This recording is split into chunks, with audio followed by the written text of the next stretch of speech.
Elijah Graves was a widowed cowboy, raising two sons in the cold wind of Judith Basin. He sent for a mail-order bride not for love, but to save his land under the Homestead Act.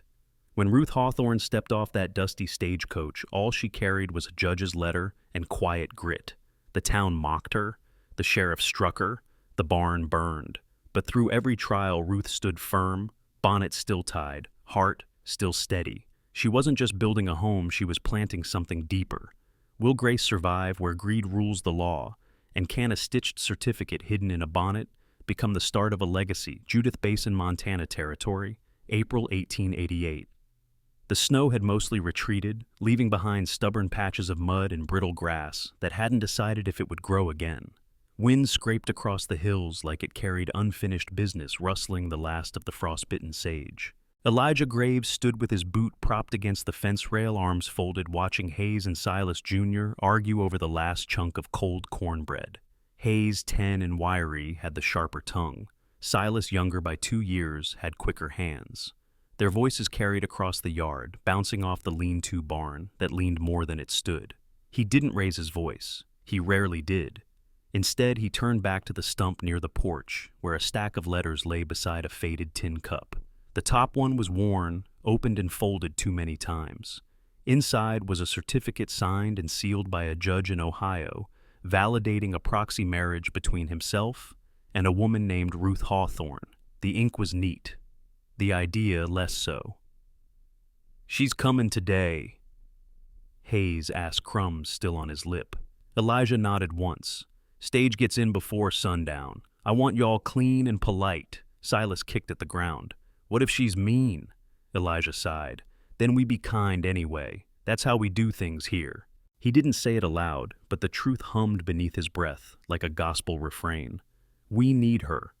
The homestead registered under the 1862 Act was close to expiring. Without a legal household wife, children-sustained dwelling, the land could be claimed by others. Elijah had held it together for nearly 5 years. One fence post, one livestock tag, one supper at a time. But even he knew the walls were thinning. The boys needed more than biscuits and bedtime prayers muttered through grief, and he needed more than silence after sundown. When the stagecoach finally rolled into the square, dust curling behind its wheels, like a warning, folks gathered, like it was showtime. A farmer's wife adjusted her bonnet, squinting. A ranch hand leaned against the trough, spitting tobacco and muttering, "If brides ride steerage these days, we're in rougher shape than I thought." The door creaked open. A boot touched down, followed by a second. Then she appeared, small frame, spine, straight, travel-stained skirt, pressed as best it could be. Ruth Hawthorne held a leather satchel close, like it was stitched from resolve. Her cheeks were wind-chapped, and her gloved hands trembled only once before she stepped forward.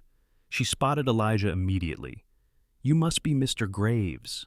Her voice wasn't loud, but it carried low, rounded touch with the Midwest. He tipped his hat. "I am. You're Ruth." She gave a small nod and held out the folded certificate like it was proof she was real. "It's all in order." Judge Brackett of Franklin County notarized it himself. Elijah didn't look at the others gawking, didn't even glance at the sheriff's office across the street, where Vernon Bly sat in the window, watching like a buzzard sizing up his next perch. "Ma'am," Elijah said softly, "if you're brave enough to ride north into this dust bowl, then I've got a home waitin'." Ruth hesitated for just a second, then climbed into the wagon beside him. Hayes and Silas peeked from behind the post, watching her with all the guarded curiosity of boys who'd buried their mother too young to understand how grief really works. "You got names?" Ruth asked gently. "I'm Hayes. That's Silas." She offered them a small smile. "Well, it's good to meet you both." As the wagon rattled away from town, whispers followed them. "She's plain. Mail-order bride, more like mail-order mistake. Desperate or foolish, he must be both." Ruth didn't look back. She sat still, her satchel clutched in her lap, the certificate tucked safe inside. And Elijah. He just drove on one hand on the reins, the other resting near his heart. Behind them, Vernon Bly stood from his office chair and lit a cigar. "Well, now," he muttered to no one in particular, "that little paper bride's gonna be a problem." He smiled without warmth, like a man already counting someone else's land. The Graves cabin sat low on the land, its roofline sagging just enough to hint at the weight it had carried. Smoke curled thinly from the chimney, stubborn and slow, like the stove inside it. As Elijah pushed open the front door, Ruth stepped over the threshold without a word. The place wasn't much, 2 rooms, worn floors, a table with mismatched chairs, and the faint scent of lye soap and pine tar. The stove was cold. A pot sat unwashed in the basin. The hearth held more ash than ember. "I'll get a fire going," Elijah offered. Ruth shook her head gently. "I can manage." She rolled up her sleeves, tied back her hair with a ribbon that had lost its color long before Montana's last frost, and crouched beside the stove. Her fingers moved methodically, scraping old ash, stacking tinder, coaxing flame from flint. Hayes watched from the doorway, arms crossed like a fence gate that wouldn't swing. Silas peeked out from behind him, thumb in his mouth, eyes wide. They didn't speak, but they didn't leave either. By nightfall, the room held the scent of stew thick with beans and onions. Ruth had found bark syrup in the cupboard and mixed it gently with warm water for Hayes's cough. She pressed the cup into his hands without comment. Elijah leaned against the doorframe, arms folded. He's had that tic since March. Nothing from town helped much. Sometimes, Ruth said, adjusting a threadbare quilt across Hayes's lap. "It's not what's in the bottle. It's who's holding it." Hayes sipped. Silas leaned into Ruth's side just slightly, like he wasn't ready to trust her, but his body forgot. That night, Ruth mended the boys' torn cuffs by lantern light. She patched a corner of the rug with twine and thread she'd brought in her satchel. She swept the floor twice, once because it needed it, and again because it gave her something to do. Elijah said little, but watched from the shadows, his presence solid but quiet. In town, however, her arrival was anything but quiet. By the second day, the whispers grew legs. Mail-order bride, the postmistress gasped. "He sent for a woman like he was ordering a sack of flour. Must be hiding something," muttered Mrs. Pike, head of the church guild, as she slammed the chapel door before Ruth could even knock. "No God-fearing woman marries through the mail."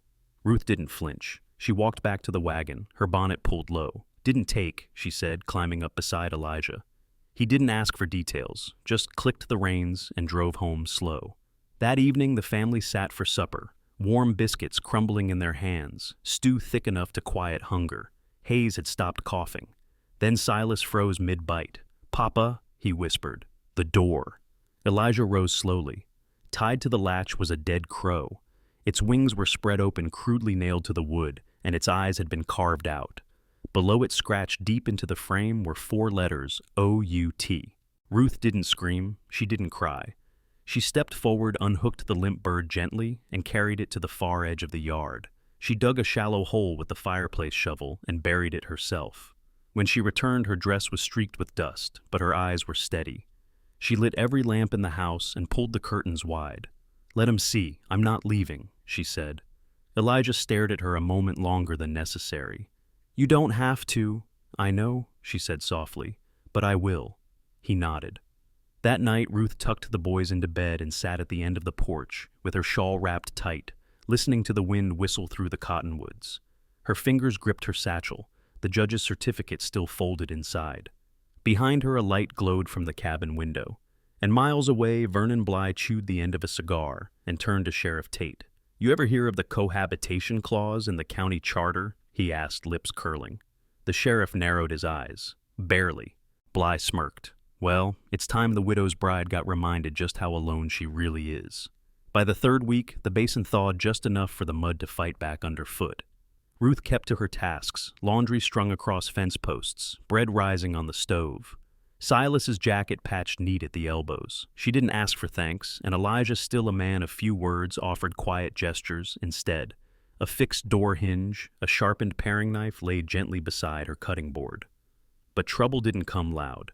It came in the form of Vernon Bly stepping into the county clerk's office with his polished boots and paper-thin smile. "The Graves homestead," he said, setting down a worn folder. "Looks like they're trying to skirt the cohabitation clause." Clerk Jensen frowned. "That clause has never been used. Doesn't mean it ain't legal." Bly tapped the folder. "Says here a wife must reside continuously and verifiably on homestead land for the claim to stand." "You're saying Ruth Graves isn't living there?" "I'm saying she might be on paper. But has she filed residency with the local office, stamped and sealed? Or did some Eastern court wave a wand and call it good?" Jensen hesitated. "She came in last week, brought her marriage papers." Bly leaned in. "And you filed 'em, well?" "No, we were short on ink." Bly smiled. "Ink's a tricky thing. Best keep it that way." Later that day, Sheriff Tate rode out to the ranch. Ruth was teaching Hayes to mix buttermilk and soda in the tin bowl when the horse clomped into view. She stood wiping her hands on her apron. "Afternoon, Sheriff. Ma'am." Tate tipped his hat but didn't smile. "I'm here on county business." Elijah stepped out from the shed axe still in hand. "What business?" "Legal residency, Mr. Graves. There's a 10-day window from the date your bride arrived. She's got 4 left to show proof, or the homestead rights default. Section 9, Charter Revision of 1886. Don't shoot the messenger." Ruth swallowed. "I brought the certificate to the clerk's office." Tate shrugged. "Not filed means not valid. Paper's only worth the ink it's stamped with." She looked at Elijah. He was staring hard at Tate, not blinking. "We'll take care of it," Elijah said. Tate gave a mock salute and turned his horse. "I suggest you hurry." That night, Elijah spread out every statute and act he could find, old filings notes from Judge Brackett, even territorial circulars that hadn't seen daylight in years. Ruth sat across from him, nursing tea and watching the candle burn low. "There's a loophole," Elijah muttered, running his finger down the page. "Guardianship Act of 1871. If you file as the boy's guardian with Judge Cohen's signature, it may satisfy cohabitation until the marriage certificate's processed." Ruth blinked. "Can we do that?" "It's not common, but it's valid. And Judge Cohen owes me a favor from the cattle levy dispute." She nodded quietly, folding the tea towel in her lap. "You're calm," he said. "I've lived through worse," she replied, "just never with 2 children counting on me." From the corner room, Hayes coughed again. Ruth rose to check on him, her steps light but firm. Elijah watched her go, something tightening in his chest that had nothing to do with legal filings. The next morning, Ruth rode into town alone, with the certificate in her satchel and hope pinned just beneath her collarbone. But again, no ink. Again, come back tomorrow. On her way out, Mrs. Pike crossed the boardwalk just to mutter, "You can't just stitch your name to a man's life and call it yours." Ruth didn't stop, didn't flinch. She just kept walking. Back home, Elijah hammered new posts into the fence line, Hayes at his side. Silas trailed behind, dragging the bucket. Ruth joined them, quietly setting down fresh water. No one said a word. But that evening, as the boys slept and the wind picked up across the plain, Ruth sat beside Elijah on the porch and asked, "Will they stop if I leave?" He didn't look at her. "No, Ruth. They're not after you. They're after the land." She nodded once. Then she reached into her satchel and pulled out the certificate again, creased now, but still whole. "Then we give them something that'll hold." By week's end, the wind shifted warm, carrying the scent of molasses and kettle corn down from town. Judith Bazin was dressing herself up. Founder's Day was near. Canvas booths sprang up along the main street. Bunting hung from balconies, and church ladies hauled out pie stands, as if sugar might heal the season's spite. Elijah wasn't keen on crowds, but Hayes begged to ride in the junior roundup. One barrel race, he pleaded. "I've been practicing, Pa." Ruth nodded toward the barn. "Let the boy try." Elijah relented with a quiet shrug. "You stay close." Saturday morning came with bright sun and uneasy hearts. Ruth wore her neatest dress, still threadbare at the cuffs, but clean. She tied her bonnet low and packed 2 biscuits in a handkerchief for the boys.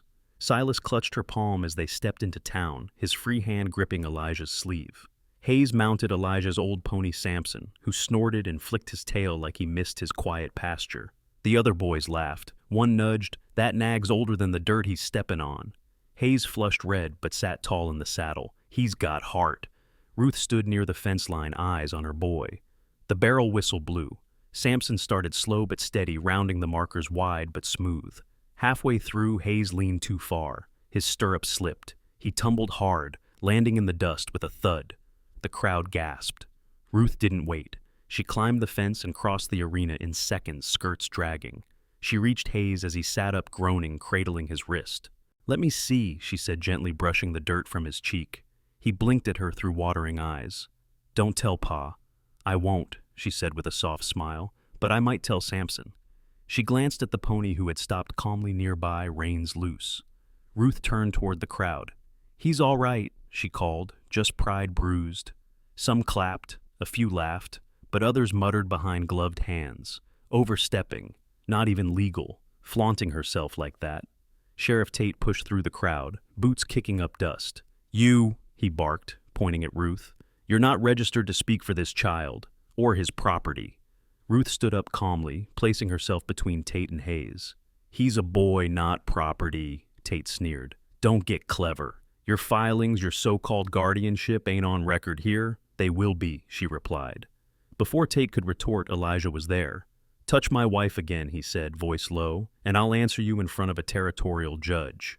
Gasps rippled. Silence followed. Tate looked between them, jaw working, fists twitching, but he didn't move. From the Haycart grandstand, Vernon Bligh leaned back, watching it all with a smirk as wide as Main Street. He bit into a caramel apple like it was a front-row seat to a hanging. Only 2 days remained on his 10-day window. Later that afternoon, Ruth walked beside Elijah down a side path out of town. Hayes rode in the wagon bed, wrist wrapped tight, kneeless beside him, holding a pie tin from Mrs. Benson, one of the few who'd clapped when Ruth calmed the pony. Elijah kept his voice low. "I shouldn't have let them near you." "You didn't," Ruth said. "They came anyway," he nodded. Still.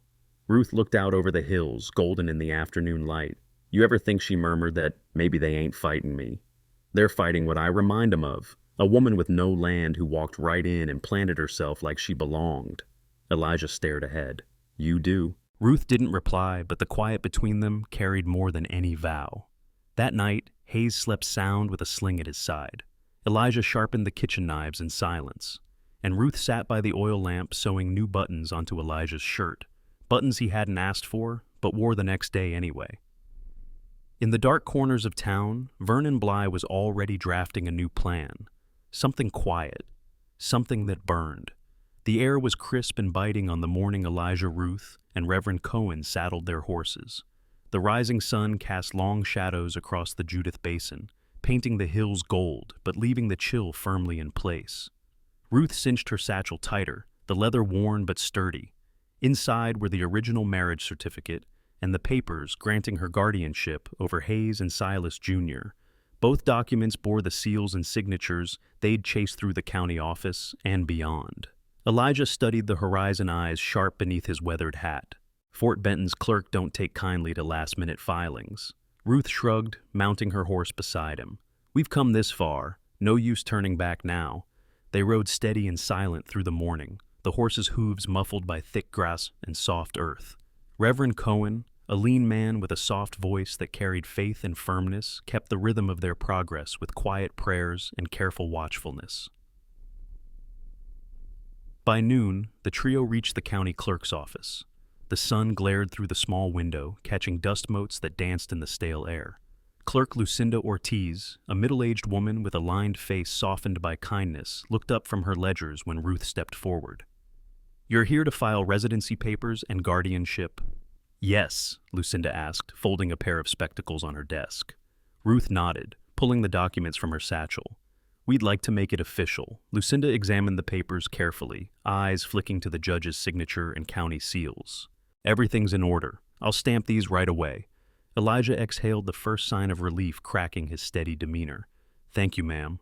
With the papers finally stamped and filed, the group turned back toward the ranch. The day had begun bright, but clouds gathered in restless swirls across the western sky. When they were barely a mile from home, Ruth's horse stopped abruptly. Ahead, a wisp of smoke curled against the ridge, thin and unnatural in the crisp air. Elijah cursed under his breath. The barn. They rode hard, the wind tugging at their coats and hair. Blackened timbers and scorched earth greeted them at the homestead. The barn's sturdy frame was now a skeleton of charred wood. Ruth's stomach clenched. "Stay low," she whispered to Hayes and Silas, ushering them toward the root cellar. Her hands trembled, but her voice remained steady. Elijah dropped from his horse and dropped to his knees, scooping a handful of ashes into a battered tin cup. "This here's evidence," he said, voice rough with quiet fury. "Someone wants us gone." Ruth placed a comforting hand on Silas's shoulder, eyes scanning the ruined barn. "They're trying to break us." Hayes, clutching his arm, looked up at her. "We won't let 'em." "No." Ruth said, her gaze hardening like tempered steel. "We'll stand." That night, the family huddled inside the cabin, the soft creak of the settling earth their only companion. Ruth sat near the stove, warming her hands and steeling her heart. Elijah, silent as ever, paced the floor, with a rifle cradled in his arms. The shadows flickered against the walls, like old ghosts, but Ruth met every glance with a steady flame in her eyes. "Tomorrow," she said quietly, "we face them." Elijah nodded. We will. And far beyond the homestead, Vernon Bly stood at the saloon window, cigar smoldering between his fingers. Didn't burn the whole place, he muttered, but it's a message. He turned to Sheriff Tate, who waited in the shadows. Time to tighten the noose. Sunday morning in Judith Basin was quiet in a way that carried the weight of waiting. The sky, pale and stretched thin, held no promise, only the dull edge of what might come. Inside the small chapel, a few townsfolk shuffled their feet, some clutching worn hymnals, others avoiding each other's gaze. The pews creaked softly beneath them, settling into silence as the choir prepared to sing. Ruth sat near the back, her bonnet folded neatly on her lap. Her hands trembled faintly, but she kept her eyes fixed on the pulpit. Beside her, Hayes and Silas sat close, the elder boy whispering reassurances while the younger fidgeted with the hem of Ruth's sleeve. Elijah stood near the entrance, watching over them. His jaw was set tight, the tension radiating from his broad shoulders. He didn't pray, he never did, but today his fingers twitched near the worn leather strap of his rifle. The service began with a hymn, soft voices rising in fragile harmony. Then as Reverend Cohen opened his Bible and began the prayer, the chapel doors burst open. Sheriff Tate strode in, face flushed with purpose and impatience. His deputy followed, a hand on the iron cuffs dangling at his side. Mr. Graves Tate's voice echoed through the still air. "You're under arrest." Gasps rippled among the congregation. Ruth's breath caught. Hayes gripped her hand tighter. "For what?" Elijah asked evenly. "Fraudulent filings," Tate said, stepping forward. "Forgery of legal documents, perjury, and obstruction of justice. You and your wife have been tampering with county records." Elijah's eyes burned cold. "You got no proof." "You've got a jail cell waiting," Tate snapped, cuffing Elijah before the stunned crowd. Ruth stood, voice trembling but loud. "This is wrong. The papers are real." The deputy struck her hand down before she could finish. A sharp gasp came from the nearest pew. A mother clutched her child. Ruth's knees nearly buckled, but she didn't fall. Reverend Cohen stepped between her and the deputies. "Enough." The murmurs grew, and then from the back of the chapel a new voice cut through, a man whose presence shifted the weight in the room. Judge Abram Keyes entered quietly but with undeniable authority. His graying hair and steady gaze silenced the crowd instantly. "Sheriff Tate." Judge Keyes said, voice firm, "This chapel is a place of worship, not a courtroom. You will remove those cuffs and step outside." Tate hesitated, jaw tightening before reluctantly uncuffing Elijah. The judge approached Ruth, scanning the documents she clutched. "These filings," he said, "are under review. No verdict has been reached. Miss Hawthorne, you will accompany me to the county jail for your safety and to review these papers with the proper officials." Ruth nodded, swallowing hard. Outside, the air felt colder. Elijah whispered, "Seth Tate keeps the ledgers. Ask him what's missing." Judge Keyes raised a brow. "And who is this Seth Tate?" Elijah's lips pressed thin. "Sheriff's brother." That afternoon, Judge Keyes met privately with Seth Tate. The younger man entered the judge's office looking pale and uneasy. With trembling hands, he produced a torn registry page clearly missing from the official records. "I couldn't keep it in any longer," Seth confessed. "It was wrong. I didn't want to lose my brother's favor, but I couldn't live with the lies." Judge Keyes sighed, his face grave. "Justice is a heavy burden, Seth. You've done right by telling the truth." Back at the jail, Elijah sat behind iron bars. Ruth stood near the window, hands folded. "Everything we've built," Elijah said softly, "can fall apart in a heartbeat." Ruth's eyes met his, steady and fierce. "Then we hold on tighter." The sun dipped low as shadows stretched across Judith Basin, casting long fingers over a town caught between law and greed, justice and fear. And in the darkest corners, Vernon Bly sharpened his smile, ready to strike again. The courthouse sat heavy under a sky thick with roiling clouds, thunder growling low, as if warning those inside of what was to come. Rain drummed relentless against the tin roof, pooling in muddy rivulets along the cracked wooden steps. Inside the small room smelled of wet wool and old paper. The air tense with whispered hopes and hard-set faces. Judge Chaney took his seat, his heavy gavel resting before him, eyes tired but resolute. The crowd murmured softly, eyes flicking to the doorway each time it creaked, waiting for the next player to enter this uneven battle of justice. Banker Vernon Bly arrived with a swagger, a faint smirk playing beneath his tightly trimmed mustache. His lawyer trailed behind, brandishing a document with the theatrical confidence of a man who believed he held the trump card. It was a forged annulment dated yesterday, intended to undo everything Ruth and Elijah had fought to prove. Bly's lawyer laid it on the judge's desk, sliding the paper forward like a card in a gambler's hand. "Your Honor," he intoned, voice silky and sharp. "This annulment renders all prior filings null and void. The claimant here has no standing." Judge Cheney's gaze flicked to the paper, then back to the assembled crowd. Silence fell heavy. But from the back of the courtroom, a figure rose. Judge Abram Keyes recently returned from the county seat. He held in his hand the freshly stamped documents from Fort Benton, and beneath that, a torn registry page sworn by Seth Tate himself. He laid them gently beside Bly's forged annulment. "This court recognizes the legitimacy of these records," Keyes declared firmly. "Moreover, the scorched timbers from the Graves barn bear the unmistakable brand of Vernon Bly's own mark, a fact documented by independent witnesses." A ripple of surprise passed through the courtroom. Ruth, seated beside Elijah, clutched the edge of the bench, heart pounding. Keyes continued, his voice steady against the growing thunder outside. "Forgery, arson, conspiracy. These are not mere accusations, but indictable offenses. I order the matter proceed to indictment pending further inquiry." Bly's face paled, his smirk fading to a cold line. The judge pounded his gavel. Court adjourned. As the crowd shuffled toward the doors, murmurs of disbelief and relief filled the air. Outside, the rain had lightened to a steady drizzle, washing the dust from the streets, but not the weight from the townsfolk's hearts. Elijah turned to Ruth, voice low and raw with exhaustion. "We made it through, but this ain't over." Ruth nodded, eyes reflecting the lightning flickering beyond the windows. "No, but for the first time, it feels like we've got a chance." Judge Keyes approached quietly, placing a steady hand on Elijah's shoulder. "You've done well. The truth rarely rides easy in this territory, but it rides true. You keep your head, and this town will see the justice it's owed." At the edge of the square, Sheriff Tate's resignation letter lay folded beneath his hat, carried on a gust toward the waiting hands of the territorial marshal. And in the shadows, Vernon Bly's empire began to crack.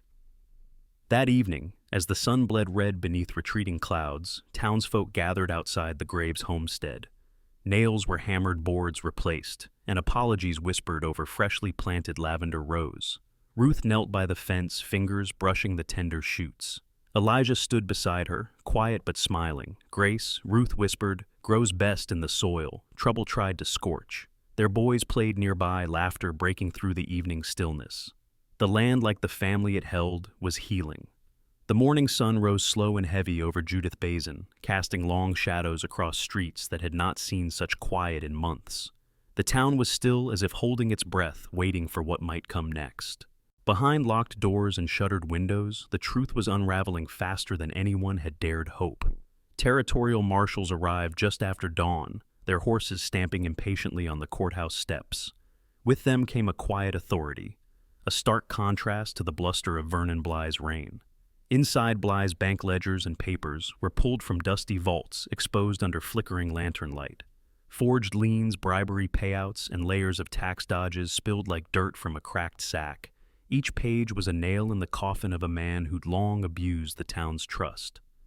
At the town square, word spread faster than wildfire. The crowd gathered as Bly was cuffed, his fancy boots no longer jingling with authority, but clinking with disgrace. The same street where he once spat at Ruth now bore witness to his fall. Sheriff Tate resigned before the sun had fully risen, leaving behind the badge that had long meant little. He disappeared quietly, shoulders heavy with shame and regret. Ruth stood at the edge of the crowd, soot smudged on her dress, a rifle lowered but never out of reach. Two young boys clung to her skirts, their eyes wide with wonder and something new hope. Elijah didn't speak much that day, but when he smiled, it was like the weight of years lifting from his shoulders. The neighbors brought nails and lumber, hammering together a new fence and patching the barn that had been reduced to ashes. Apologies were whispered, awkward but genuine, as the town sought to mend more than just broken boards.